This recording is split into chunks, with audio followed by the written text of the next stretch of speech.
BRB UK. Worse teeth, better accents. Hello, and indeed ahoy hoy. Welcome one and all to an episode of BRB UK. It's episode 542, and first of all, I would like to start with some sincere apologies, for we were not in your ear faces last week. It's because real life happened to all three of us simultaneously. Coleman's super secret job in that petrol station meant that he had there was an urgent delivery of Mountain Dew or something. I don't know. I don't know why I picked on that drink, but he had to do that. He had to. It ended up in someone's gas tank, and he had to siphon it out using his mouth, and then he got rabies. I think that's what happened. That's exactly what happened. You know, I haven't heard any information to the contrary, and I think that's probably what happened. So Coleman is now doing something super secret agency. I mean, super secret SO forecourt manny stuff. Yeah. Other petrol places are available. Tim, I'm going to say hello to you to stop me talking utter rubbish. Hello, Tim. And it's one thing I thought whenever we I think it's a good idea. I think it's a good shout. Coleman and his super secret garage job thing, like we should point out to American listeners that we don't have forecourt attendants in the UK. Basically, no, it's not really a thing. Like, so we mentioned that as a thing, but that's not really a thing in the UK. For some reason, British people can be trusted to pump their own petrol. We decided. I'm not sure that's true, but it's what we do. Well, no, I mean, Tim, you're not a car owner or a car driver. That is true. That's very true. But I can confirm that I have successfully pumped my own gas without self-immolating several times. I know someone that's put, which way around was it? I think it was diesel in a petrol car before, though. One of my friends did that. Oh, well, they're just a moron. They're just a moron. Yeah. Moron. I'm sorry, they're a moron. All the rest of my friends and the AA man that came to rescue them as well. Especially as we were on the way to a gig at the time. So, yeah. Excellent. Well, even though I can safely pump my own gas, I can relax knowing there is the reassuring gurn of Coleman peering over at me from behind the fruit pastel through aisle. The plexiglass. Yeah, exactly. Anyway, I think this has been a very strange intro to the show. This is what happens when Coleman's not here. Yeah, anyway, long and short of it, apologies for not being here last week, but we're here this week, so there we go. But, I mean, I had heard that all of you, dear listeners, were probably involved in building mechanized phalluses in the latest Zelda game, and because... I just knew that was the way it was going to go when they showed that. It's like, people are going to build dicks. There's going to be robot dicks everywhere. And what do you know? There was. There's a developer that I follow on Twitter, who I think now works for Rocksteady, if I remember correctly. But they used to work on Little Big Planet. And they said one of the things they tried out before they released the game was using everything to make dicks, because they know exactly what people are going to do. I'm sure the I don't. Pretty do you much. think Japanese developers were like kind of expected the bar to be that low? Is there an expectation that wouldn't necessarily follow, or do you think they know the internet and the world by now that people are going to make lots of dicks, basically? I guess. I mean, I presume it's just Nintendo's legal department gone, do you know what? I think we can make a quick buck here. We cannot stop this. If people are going to defame our property that we've spent years building this wholesome image, and this is what they're doing with it. We haven't banned anyone from YouTube for a while. We haven't done a DMCA takedown for anyone. We're getting a bit bored. Tell you what, let's do this in Zelda. People are just not going to be able to help themselves, and then we can make loads of money. The dicks. Cannot resist the robo-phalli. Yeah, I nearly paused halfway through that sentence because I was just worried about Coleman cutting it out for future reference, but there's nothing I can do now. It's recorded. So. No. So there we go. It's happening. It's forever indelibly imprinted on the internet. Yeah, should also point out that unfortunately none of us have actually played Zelda either. So I'm imagining lots of people may be coming to hear us speak about Zelda. That's not happening, I'm afraid. I don't know if Coleman's even playing it. I know he hasn't had any time, hence the fact that he's not here this week, wasn't here last week. but he's had no free time generally. I don't know if he's managed to sneak some Zeldering in his commuting time. I'm not even sure if he's picked it up. I haven't had a chance to speak to him. He's been that busy. I spoke on the show a few weeks ago that I was a bit worried that it wasn't going to hit the heights. And obviously, since then, the reviews have come out. They're all mostly 10s, apart from Eurogamer, who got a bit of a slating for not giving it a 10, basically. But esports.com gave it a 6 out of 10. Well, who cares? Apparently citing that they can't see it's going to be a good esports title. Well, really? Yeah. What do you expect? Well, of course not. Until perhaps they hadn't discovered the competitive the phallus dick building. robot wars. Yeah. Yes, exactly. That's what we all know is where it's at. It's where it's at. And I must say, like, is where it's at. I did say so pretty much on Twitter as well. But just to say, I'm glad I was wrong on that one. I was a bit worried that it wasn't going to hit the heights. There does seem to be some technical issues, which everyone seems very happily ignoring, and that's fine if that's what you want to do. But then don't come at me with your it's only 30 frames per second criticisms of other games, I guess. But yeah, like I'm glad it's good. I'm glad people are enjoying it. I mean, to be fair, it sounds like, considering the fact that the chipset that powers the Switch is 10 years old and the Switch itself is 7 years old. Yeah. They're extracting quite a lot from the hardware, really, if you think about it. So, do you know what? I'll give them a bit of a pass on that from what I've seen. Although, I will bet my bottom dollar that there is a Switch 2 around the corner in 2024. That will run and it will better. launch with a 60 FPS version of Tears of the Kingdom. I would be willing to bet several of my short and curlies on it. Yeah, I just don't quite know why. Like, you don't seem to be alone in that opinion. Everyone seems to be letting Nintendo off 30 frames per second and it running slower than that when there's a lot of enemies on screen and stuff like that. I just can't think of another necessarily, not even another Nintendo game, but just another game in general that would get away with that while charging £70 for a brand new game. Or $70 as it was in the States. But yeah, like that seems, I don't know. It seems generous that people are letting Nintendo get away with it. But as I said, I'm happy that people are playing it. Also, as much as I don't want to play it, and none of the other videos that have come out have convinced me that I should be playing it necessarily. But the stuff that people are making in that game, the like massive mechs that people have shown off and stuff like that. We already covered this. They are amazing. The mech. Amazing. Yeah, not the dicks, the mechs. But some of the stuff that people are building, although, yeah, there was a few articles that were roaming around earlier in the week saying that, that people are basically just solving every puzzle by building massive bridges. I mean, to be fair, when we saw the preview of it, I think all of us like, that looks cool, but how the heck are they not going to break their own game by including this build whatever you want mechanic? But, I think, I will definitely be playing Zelda. It's just there's a lot of games that are coming. Yeah, they come fast. Busy period. And that is kind of, I enjoy playing Zelda when I can play it at my own pace and not feel compelled to rush through it, which I think I would do at the moment. Yeah. Especially when there's Diablo 4 just around the corner, new seasons of Destiny, all kinds of stuff about to happen in my little corner of the universe. So there we go. So, but Tim, talking of which, we actually have been playing games rather than talking about games we haven't played. Yeah. Which, me and you make quite a good career out of. You've been playing some games, and there's several. There's one apparently I've been told you virtually held me down. Like, Dad, I've got to speak about this, otherwise people will hunt me down.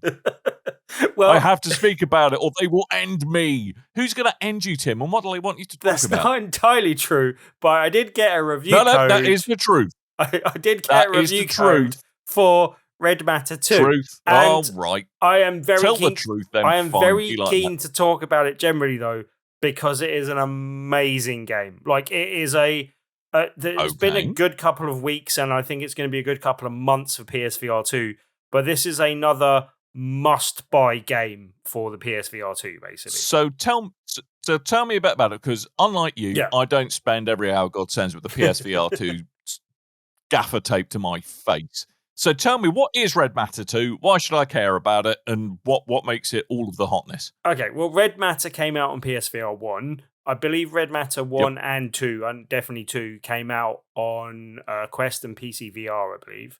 And it is mainly, and Red Matter 2 does introduce some combat and some stealth elements, but it is mainly a pathfinding, puzzle-solving game where you are literally just, finding your way from one room to another and solving puzzles to remove the obstacles from you doing that, basically. Man, I do love me a walking simulator.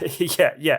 And it's set in a kind of almost Cold War era-esque Soviet-style setting, and it's Soviet-styled rather than actually Soviet. But that kind of era setting where it's kind of brutalistic kind of architecture and machinery with a Russian-style language that you have to translate using the little scanner that you've got on your sort of handheld device that you hold. But it's all based in space, basically.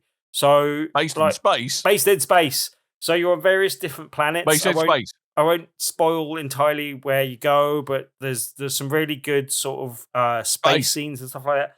And yeah, from the word space go, scenes in space. From the opening of the game, it is like jaw-droppingly impressively visually. Like it is, the visuals in this game set a new benchmark for PSVR 2. You might say that there's some things that have a better graphical style and a more impressive, like say the vistas in Ghost of Tsushima 2 might be graphically more impressive. But in terms of texture detail, this is the best looking game I've seen. Like, not VR game, the best looking game I've seen. That's achieved by, it's got 120 hertz, 120 FPS without reprojection.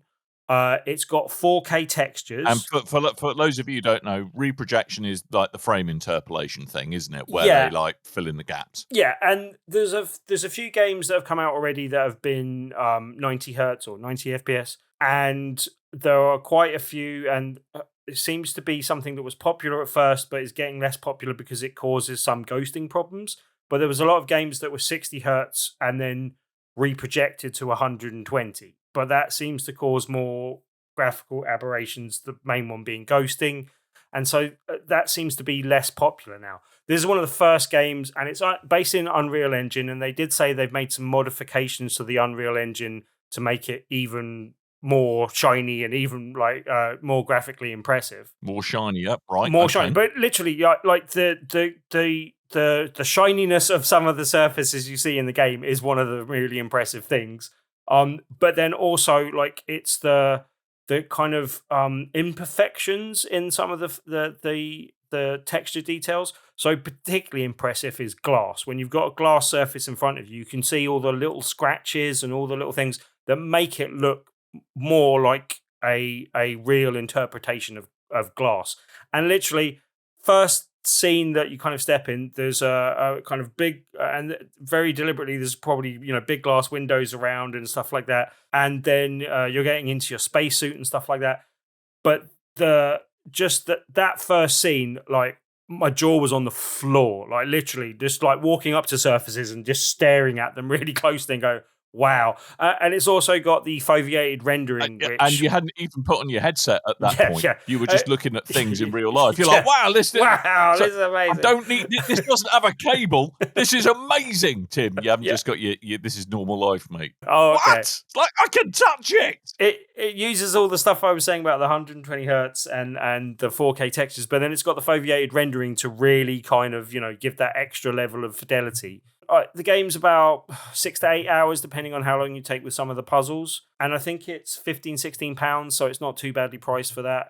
Might be a little bit more than that. I don't know if you can check on that while I'm going through stuff. I certainly can. But then, yeah, like that's like anything around that price, and it's fine. And it doesn't have the greatest amount of replayability, but just playing through the game is just so good that I think I will definitely show it off to other people, and I will hopefully forget about enough of the puzzles in a few months' time to come back to it at some point in the future and play it again. Good old middle-aged short-term memory loss. Yeah.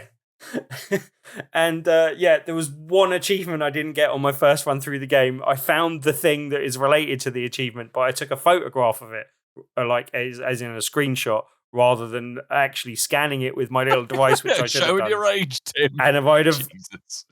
I took a photograph of it. Yeah, well, screenshot. You're one of these people who, rather than a screen grab, you take a photo of your TV. You're one of those people, do aren't that, you? but no, I'm not. But then, yeah, if I'd have scanned that object, I would have got 100% of all the things first time through the game. The slight problem there was because I was playing it before release, the achievements weren't available, so I didn't know what I hadn't done until the achievements actually popped, I think, today. So I think you mean trophies. Someone somewhere is exploding, by the way. Well, trophies, achievements, they're all the same sort of thing. Just I know. You tomato, say tomato, I say tomato. I know. But yeah, I mean, it's not without its slight imperfections as a game. Like, but one of the only things I could find to criticize for it is it ended. Not even it ended too soon. Just it ended, and I didn't want it to, kind of thing. Wow. I mean, when that's the type of criticisms I'm able to come up with, there's not too much to do. The only other thing I'd say is that the combat is fine. It's okay. It's more than serviceable, but it's not particularly inspired. Likewise, the stealth sections, I'm not the biggest fan of stealth, and it's not the world's most interesting stealth, but it does just help break up things. Okay. Combat and stealth just help kind of break up the monotony of going through the puzzles. But the actual puzzles themselves, I really like. Some of them have got really ingenious kind of solutions that make you feel like a genius for solving them, kind of thing. I mean, like they're really well done. I don't want to spoil any of them to even like hints at clues, but there's one thing with a laser that was a really good one. And just the general in-game things where you're, and we've seen similar puzzles before, but where you're solving, the path of electricity from one node to another, and just those kind of little things like that. There's another one where you're like kind of balancing the power input for 3 different things, and that one was a bit more fiddly than I would like. But generally, the actual, especially the environmental-based puzzles and stuff like that, that kind of differ from room to room, really good, really enjoyable. The kind of story, I kind of guessed where it was going early on, but I still kind of enjoyed the actual end thing. I don't think you need to play the first game, Red Matter 1, to enjoy Red Matter 2, mainly because I played the first bit of Red Matter 1 because I bought it for PSVR 1, but then I had problems with my Move controllers, and so I never got through it. On that note as well, they've actually, one of the main changes they made from the game being released on Quest and coming over here is the fact that other than the graphical fidelity being upgraded and stuff like that, they remade the controllers, because in the game you are holding 2 controllers that look like I always forget the name of the PSVR 2 controllers, Sense controllers. So they look like the Sense controllers, so that there's a kind of one-to-oneness there of what you're holding in the game and what you're holding in real life, which they've done that on the Quest as well to make it Quest, but they've obviously remapped it to this. But then you've got, as you go throughout the game, there's a gun that you can unlock that has got really nice haptic feedback, so that the trigger jams when it kind of jams, and you've got to vent it out to kind of reshoot and stuff like that. Trigger jam. And yeah, that just lovely on that just works well. But then the actual, both things are usually grabbers, but then they've got multifunction. So the right-hand one can turn into a gun. The left-hand one can also turn into a torch, which you can shoot flares out with, which look graphically really impressive when you do, especially in the kind of darker areas of the game and stuff. And then, then you can also put it into like scanning mode and scan various objects, and it will give you different information about the objects in there. And the kind of Russian language, it will help you translate all of those notes and stuff that are in that language. So I think kind of the Cliff's notes of the kind of the big differences from the Quest release were, obviously you've talked about 120 FPS, the foveated rendering, which probably unlocks the ability for it to do 120 FPS. They've also done a massive remastering pass on the textures, so like all of the object textures look a lot more, to use a Timism, realerism. They're in realer, enhanced lighting, and also I think aside from foveated rendering, from what you've told me, the PSVR 2's real secret sauce is the haptics, and it sounds like that just really brings the immersion to a whole other level. So yeah, I mean, I think if I because I do have a Quest 2, but I don't know. Perhaps it's because my man cave's a bit small. I've never really I've got heard on with this it. is Maybe I just need another. yeah. I've bigger heard man this cave. is very good on the Quest 2 as well. Like even though the PSVR 2 version is now the kind of elevated version and kind of it's added a few bells and whistles. Apparently, and it sounds like a bit of a backhanded compliment, but apparently the version of Red Matter 2 on the Quest 2 is like a benchmark for the graphics on Quest 2 as well, basically. And the gameplay is really good, and I can see that working pretty well in that as well. So whatever type of VR device you have, I think this is a must-buy game. Yeah, as I said, sets a new benchmark. The only thing, as I said, that it's some of the elements aren't tip-top, but the thing that really impresses me on top of that, and it's something I found out afterwards as well, is that Vertical Robot, the company that make the game, they only have 2 full-time employees. Wow. So that makes the whole thing even more impressive. That's pretty bonkers. But the other thing that this really kind of bodes well for is just the fact that obviously this is running on the Unreal Engine, and it just means that there's no excuse now for upcoming games. This is the benchmark you should hit. Unreal games can look this good on PSVR 2, and there's no excuse for you not doing that now, basically. But that just bodes well for a future releases of Unreal games on the PSVR 2 as well. So I'm excited for the future, and this game makes me more excited for the future of that as well. So that's available now on PSVR 2 for the not so princely sum of £24.99. And if you want to pick up on the Quest, it's £22.99. That extra £2 for the 4K textures, apparently. Right, That's the going rate for 4K textures. I mean, and on that note about kind of Unreal Engine based puzzlers, I think one of the things that came out, today is Firmament, which is the kind of the successor, or made by the same people who made Myst. There's no PSVR 2 support at launch, but apparently that's something they will be doing. That's also an Unreal Engine 4 based game. I'm very interested to check that out. Yeah, that looks really good, and I like the look of that. I'm wondering if that might be a shadow drop. We speak about the PlayStation Showcase coming up next week later in the show.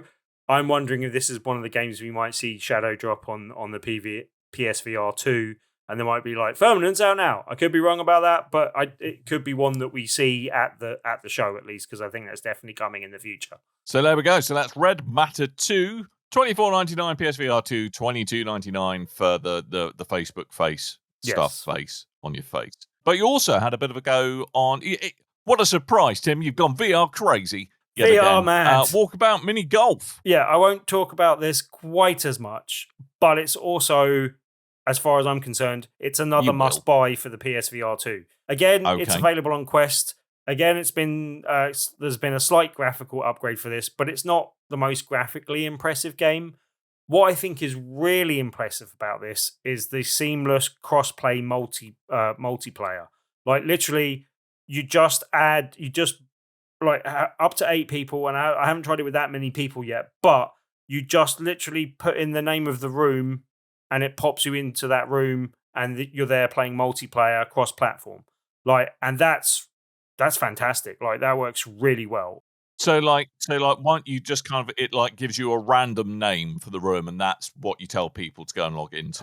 Not even random. You set the name yourself, and we only set like 4 letters for the name that we were using, and you just give that to whoever else you want to join your room. They enter the same name. You're in the same room. Like it's that simple, basically. Lovely. I did notice it had my. What did you call your room? Not gonna tell you.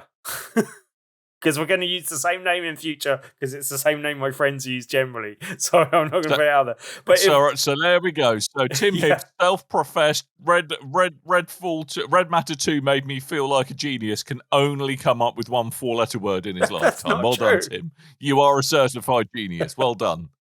But yeah, like if there is anyone from the community that wants to get involved with this, give me a shout, and I'll either give you that name or come up with another name, use BRB or something. Oh, he'll come up with another 4-letter word. Lorks a mercy. You really are a genius, Tim. Congratulations. I'll come up with a 4-letter word for you in a minute, Dan. All right, okay. But But yeah, like as I said, if anyone's interested in playing, I'll definitely be up for playing some more multiplayer in this. Anyone doesn't know, Walkabout mini golf. We'd call it crazy golf in the UK.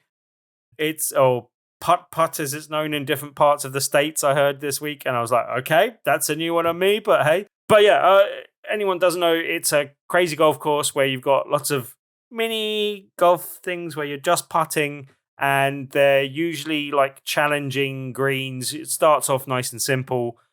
This one's got a variety of courses. There's a pack called the Hole-in-One pack that I think you can order and get all the DLC that's already come out with the game, because there's quite a lot of different courses. If one person owns all the DLC, though, they can invite all the people playing multiplayer with them to any of the courses, which is a nice way of doing things. I think is quite good. But on each course, as well as the 18 holes per course, there's also a harder version where they actually change the holes, change the layout of the holes to make each one harder. And there's a hard version of that course. In the easier version, there's a lost ball on every hole that you can find, and that adds a different ball pattern to your collection. Then on the hard version of each course, there's a treasure hunt type thing that they call Fox Hunt for some reason, that you can go around, find all these different clues. They give you the clue to where the next clue is. When you get all the clues, you unlock a new putter.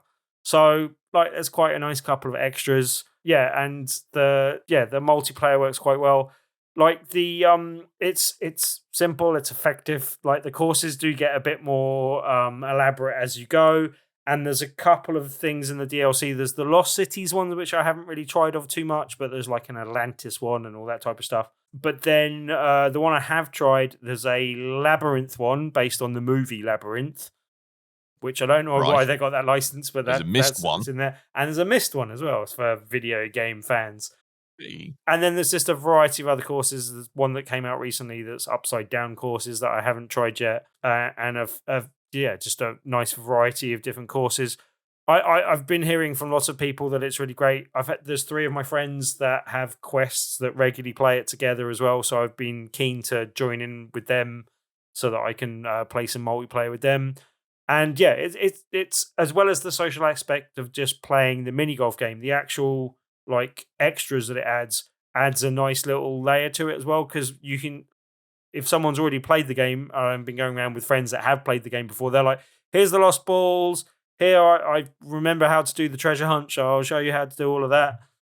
And then there's a kind of while you're waiting on the main screen, there's a shack where you can all kind of meet up, but then there's also a little putting green where you can practice, and there's a kind of driving range type thing, which is weird for a game with just putting in it, but it's got a little ramp and then it's got targets you can hit and stuff like that. And you can do little competitions where you have either a set amount of time to try and get as many points as you can, or you just get 10 balls each and try and get as many points as you can.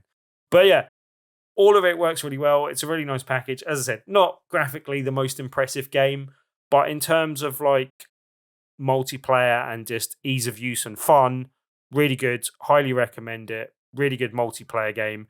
And I'm encouraging you to pick it up so you can come join us on your quest and get some more use out of your Quest 2 as well, sir. So this is a game. So it's actually been out on Quest for quite a while. It's been out since like 2020 or something, I want to say. But obviously it's the first time it's come out on PSVR. And it looks like, so the Hole-in-One bundle, which is all of the goodness that you could possibly want, I think is about 29 quid on the PlayStation Store. And you can pick it up for about 25 quid on Steam, or presumably for a similar amount of dosh cash on your on your Facebook device. And it's been well supported and updated as it's gone, as well as adding other courses. They've added other functionality. So originally you could only teleport around the courses, but now if you hold your putter up in the air and point upwards, you can just fly up and then fly around the course wherever you want to go as well, basically.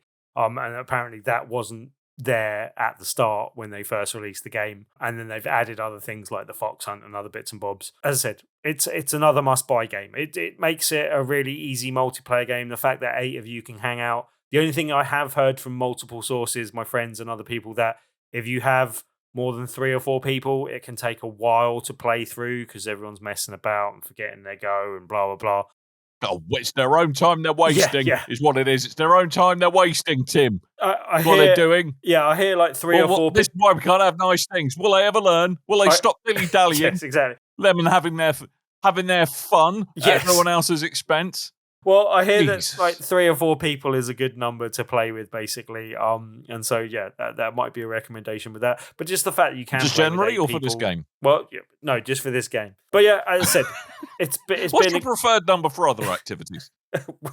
3 or 4 is good. Generally, I'm greedy. But 3 or 4. Okay, good. There we go. Little Mr. November top tip there. Brilliant. But yeah, it's been, as I said, it's been a good couple of weeks. Also, just of note, I haven't played it yet, but Humanity came out on PlayStation Plus this week.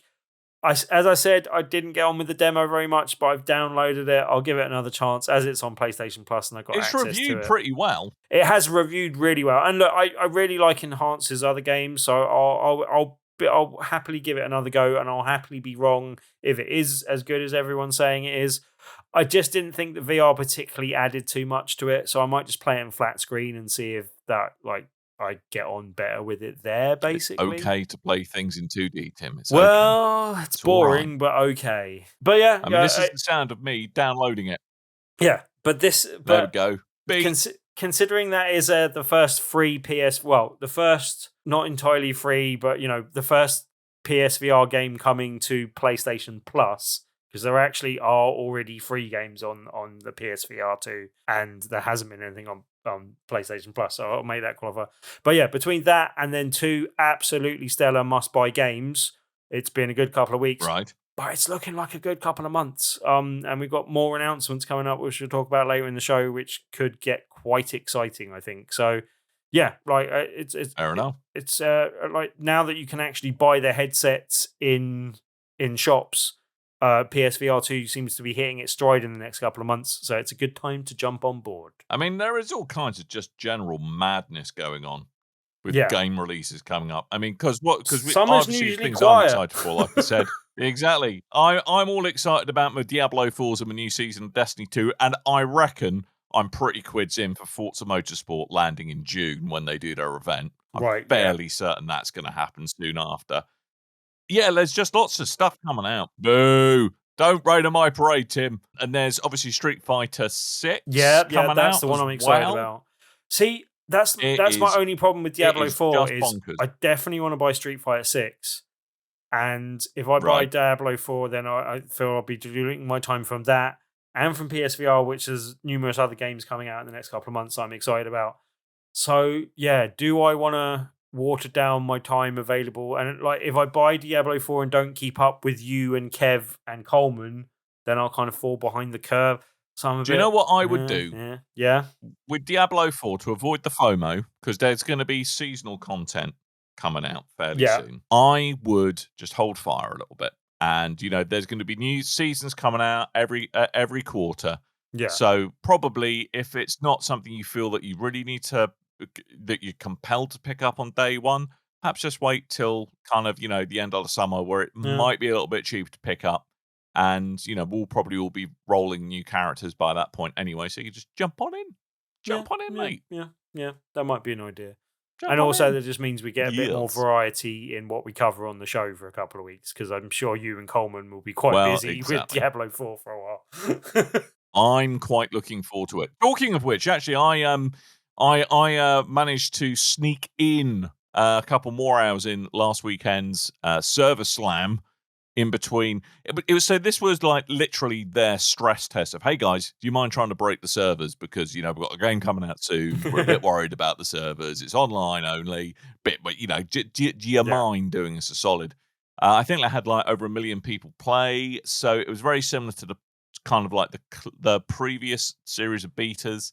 And there was like some more things, just 1 or 2 more things to do, I think, where they were really trying to stress test how many players and breakers, basically, could be in a single area. So it was all about defeating a world boss. So this is a bit like a big public event that people can all just walk up to and join, where like this super tough boss spawns once every 3 hours. And if you defeat it, you get awesome loot. And it was very tough. And I think the bunch of randoms I was with, I think we did it with like 7 seconds left. Oh, okay. And you got some sweet horse armor for the full game for doing that. But yeah, I'm really excited. I'm really excited about it. It looks like it's kind of like my ideal blending of all the bits I think one of the things that I love about Destiny is that shared world and them bringing, which I think, say what we would about Destiny, having that shared world where you just organically encounter other players doing their thing, I think is pretty cool. And they're really embracing that with Diablo 4, but there's obviously the very rich build crafting and kind of loot getting that Diablo's known for. So I'm really looking forward to it. I really am. It's going to be good times, I think. I've heard talk of some people saying that some of the classes are a bit underpowered, or there is a bit of an imbalance between some of the classes. What class were you playing as, and did you see any of that yourself? I gave Rogue a go because I'm probably going to main Sorcerer, although I was a bit underwhelmed with Sorcerer in the first beta. I think it's because I've been spoiled with Diablo 3 where everything explodes all the time if you're a Sorcerer. And I think they've kind of pared that back a little bit. But, both of those classes were fun. Apparently it's more like the up-close melee classes, specifically the Barbarian, feels a little bit anemic, for want of a better way of putting it. But yeah, I mean, I think the noises they've been making on social media is that they're aware and those have been fixed. It's just they weren't fixed in time for the branch of the game that was pushed to the Server Slam build. So, I'm sure it's one of those things they're going to be continually tweaking. If you have a look at how they tweak Diablo 3 over the years, that, they really kind of the classes are very different now than they were originally. So, look, I'm really looking forward to it. I think it's going to be good times, just as long as they resist the urges that they had with Diablo Immortal and don't try and microtransaction their way to success. But there we go. But other than that, I've randomly been sinking lots of time into Car Mechanic Simulator 2021 on my massive geek. Okay. So I'm now completely ill-informed about how to fix cars. Yay! 2 years ago. I got it because it was on sale, and it's quite good fun. It's one of those great games where you just kind of chill out, and it's a bit like the House Flipper game or the Power Washer Simulator, where you just zone out, and it's quite nice. And I suppose you learn a little bit about how cars work. So I think Bus Simulator. I now know headlight fluid isn't a thing. You don't need to top up headlights with fluid. No, okay, that's probably no. You bad don't for need to them. do that. Apparently, maybe change the bulbs. It's probably bad for them. Yeah, you could do, I suppose. Probably sounds about right. But no, it seems quite good fun. It's so it's been quite nice. But I think I'm just kind of taking a deep breath before next season Destiny 2, which looks like it's going to be a humdinger, and then giving my life over to Diablo 4. Cleansing the palate with a bit of Car Mechanic, yeah? I'm cleansing that palate, mate. I'm cleansing that. You've been practicing sucking your teeth and giving quotes, yeah? Like, I know, that sounds costly. Oh, that'll cost you. No. It's not Builder Simulator. It's not. Oh dear. Oh dear.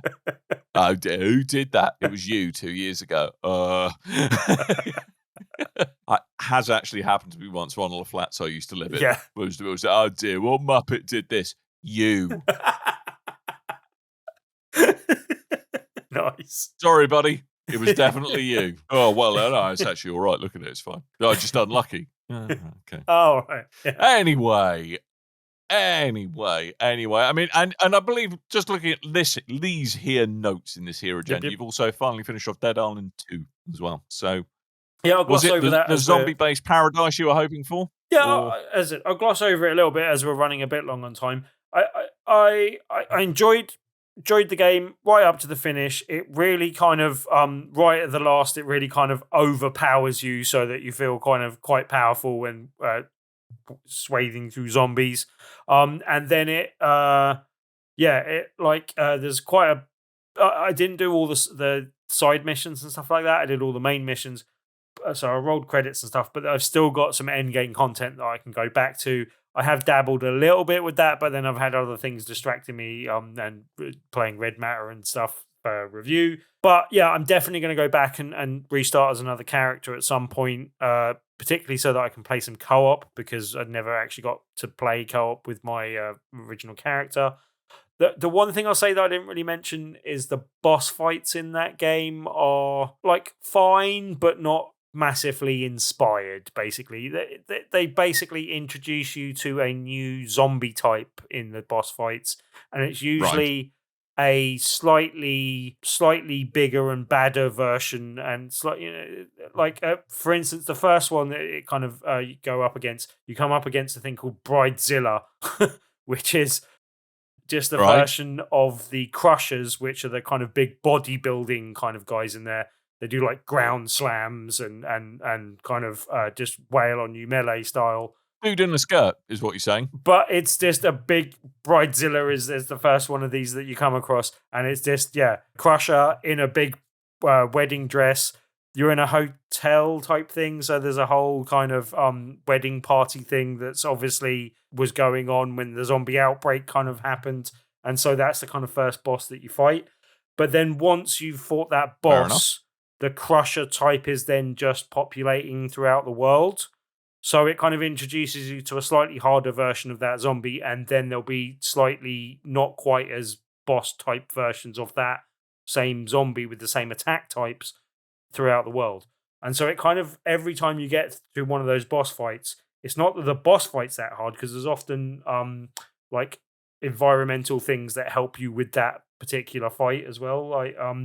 But then from then on that just wandering around the world's going to be a bit more dangerous as well, basically. But yeah, it's a different take on boss fights. It's slightly different.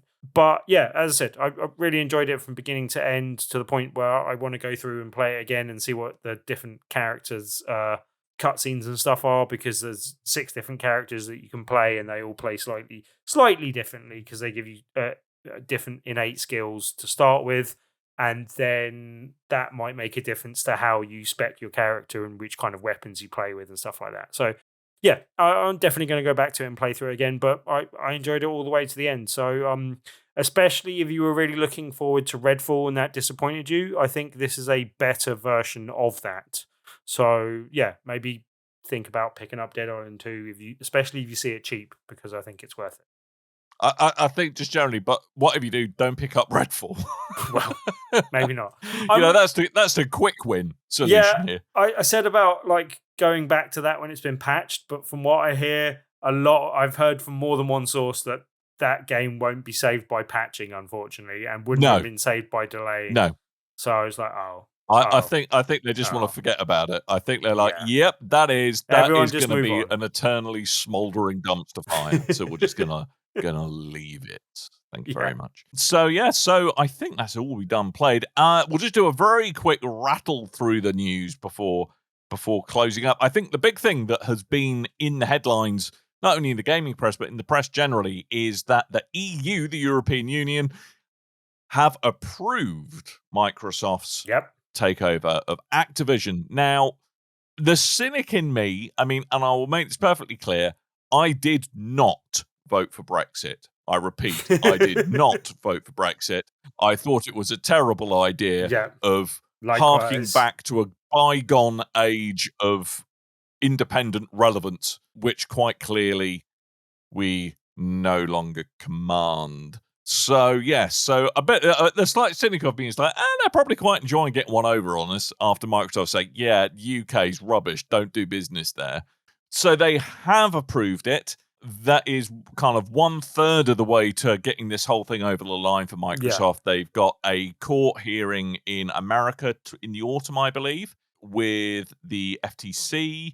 That is standard practice for something like this. It's not just that people have challenged it. In America, it always goes for legal review. And obviously, they're going to challenge what there was in the UK. The issue of cloud gaming did come up again, and Microsoft made some concessions, namely that any Activision Blizzard game can be played through any cloud gaming service, that it commits to licensing those games through other cloud gaming providers, and that it will not require a subscription to Xbox Games Pass in order to stream Activision Blizzard games. So apparently the European Commission was happy with that, and that they felt that the deal doesn't harm the kind of the nascent development of the cloud gaming market. And I kind of agree with them. I think those are some Yeah. sensible checks and balances. Yes, I mean, look, You know? we said when we spoke about it a couple of weeks ago, and I was quoting Michael Pachter's analysis of the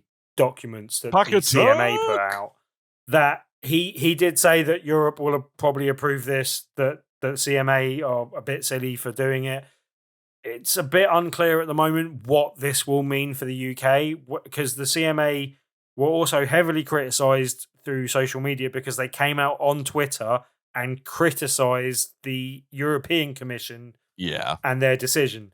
And a lot of people said that was unprofessional. I think it was only slightly unprofessional. It was a Zelda mechanised phallus move, is what it was. Yeah, quite possibly.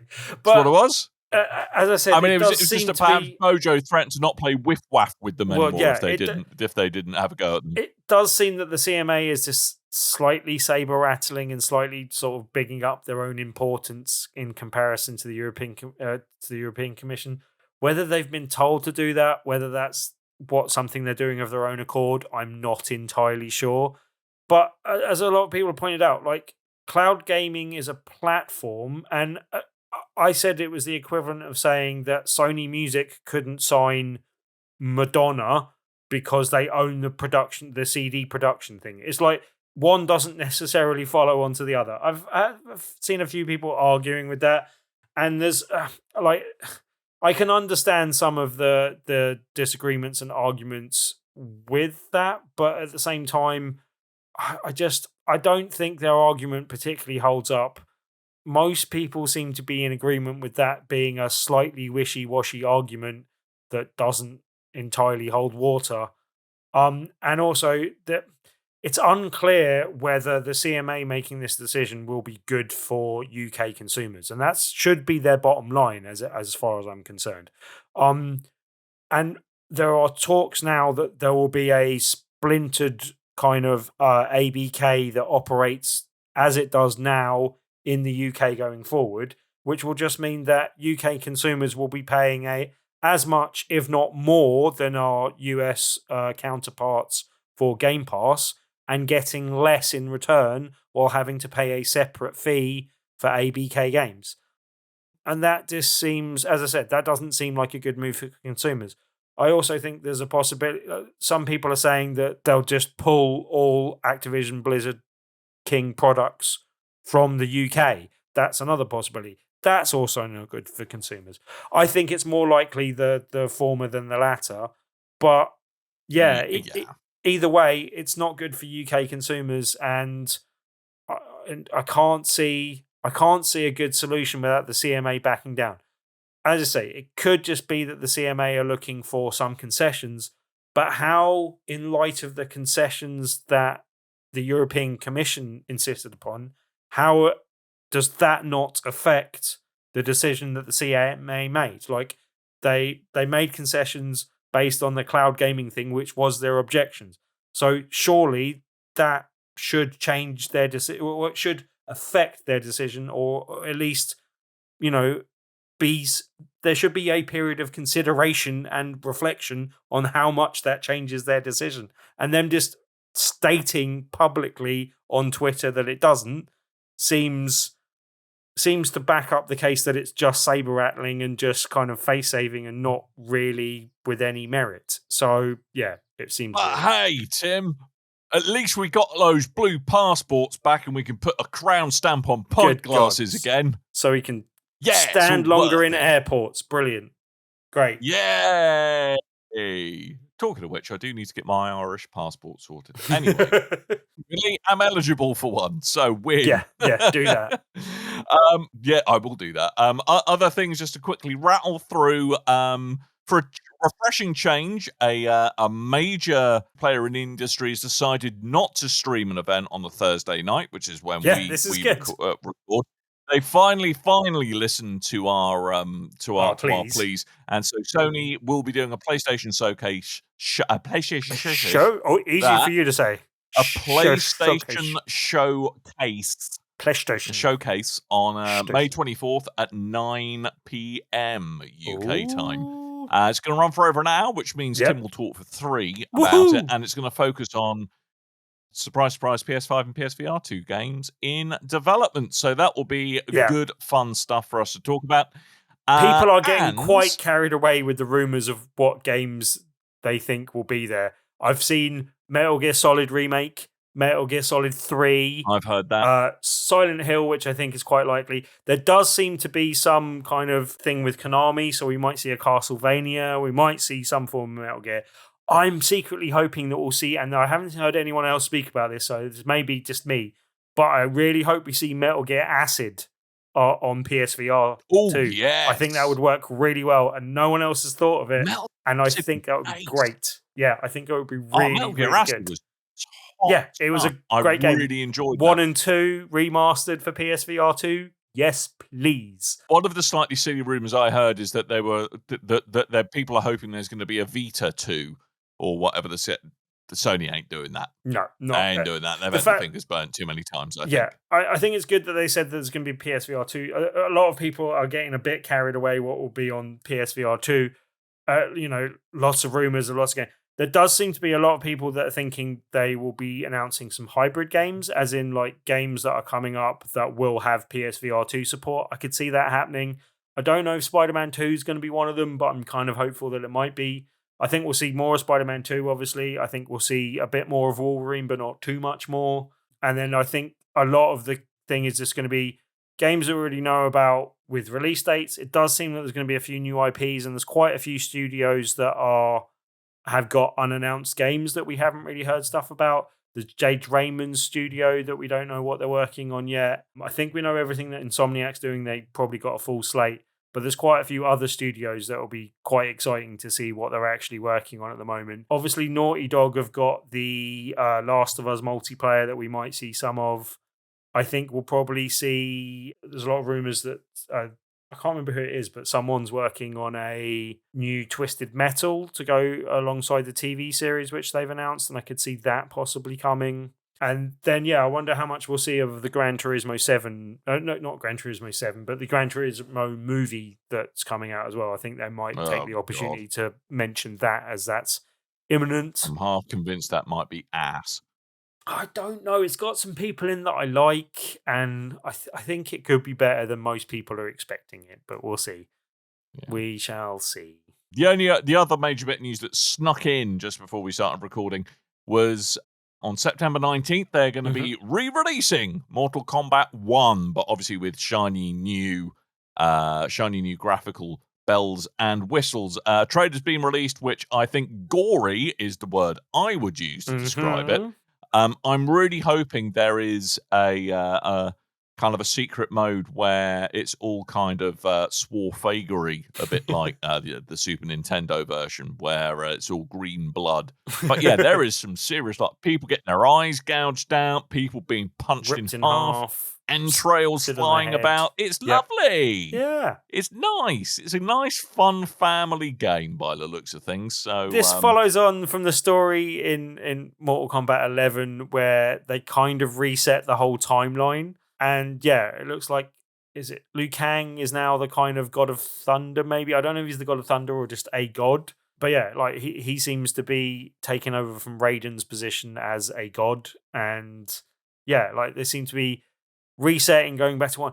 I'm very confused why they bothered to call it Mortal Kombat 1 and not just follow on and go 12, though. Like, it was one thing that made more sense, that Mortal Kombat had followed a strict number structure, while Street Fighter was still stuck on Street Fighter 6 when they'd already got to Street Fighter 2 before Mortal Kombat came out.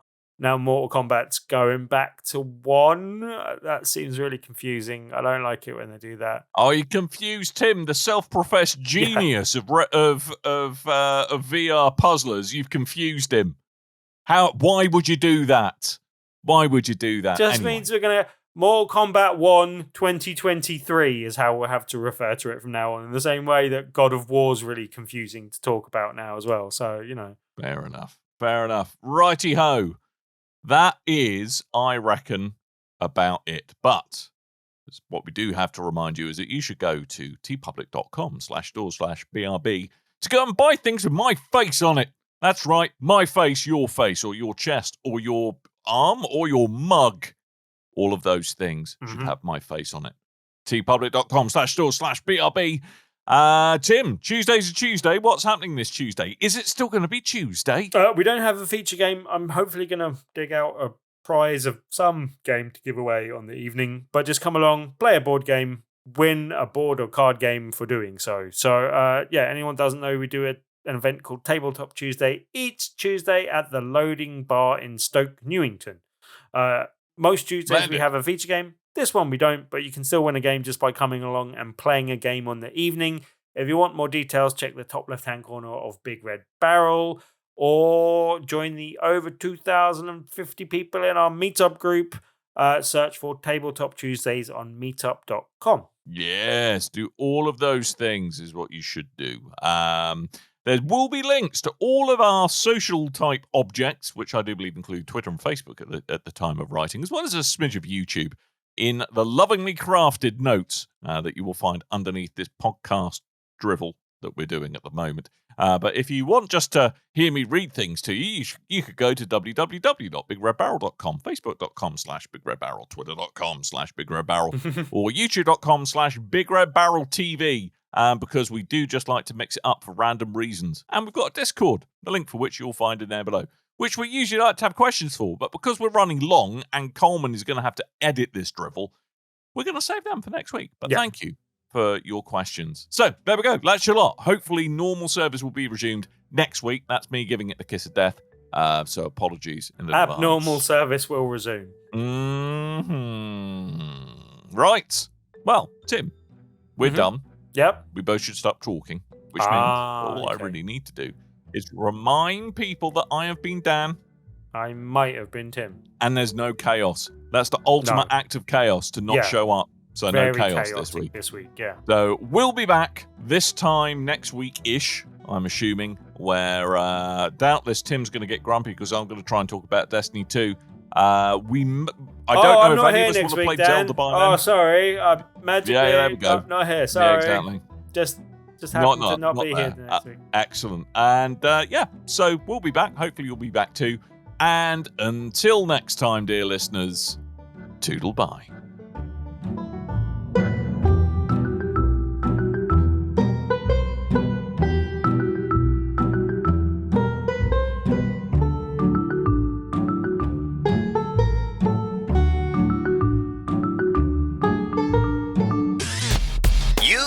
Your ears are quite welcome for the podcasting goodness that you just heard. Why not roll on over to BigRedBarrel.com for more podcasts, news, reviews, and videos from the biggest, reddest site on the internet, BigRedBarrel.com. Turned off those two things, and the game started juddering, just absolutely, just stuttering, screen tearing. All kinds of issues on performance mode where it's meant to be playing in 60, and the frame dips were horrible. So